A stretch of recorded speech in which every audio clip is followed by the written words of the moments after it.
Со само 13 пратеници, 11,48% од гласовите и точно 104.699 гласови, дуе партијата која што ги има сите клучни ресори и ги држи сите конци во државата, СДСМ, иако со тројно повеќе гласови и тројно повеќе пратеници, сепак наликува на помал коалиционен партнер, иако можеби на број имаат помалку министри од социјалдемократите, во рацете на интегративците се клучните ресори.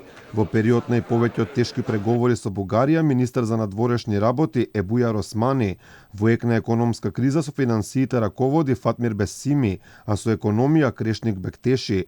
За дури беше измислена нова позиција во владата, прв вице-премиер, функција која ја доби Артан Груби. Според премиерот Димитар Ковачевски, тука немало ништо спорно. За него била важна способноста на министрите, а потенцира дека и неговата партија имала важни ресори, а спомена само еден. Но не би се сложил со вас дека нема други значајни министерства. Например, ќе го истакнам тука Министерството за труд и социјална политика.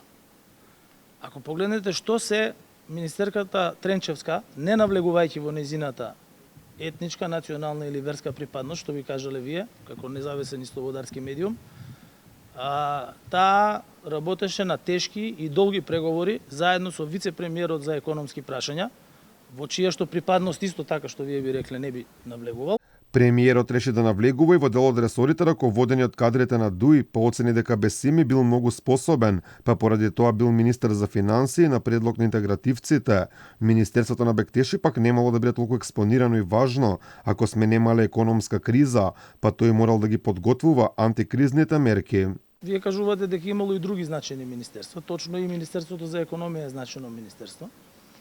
Не би рекол дека во време на додека ако нема криза, дека тоа министерство толку би било изложено на јавноста и би имало толку многу предизвици како што имаше Министерството за економија во мандатот на министерот Бектеши.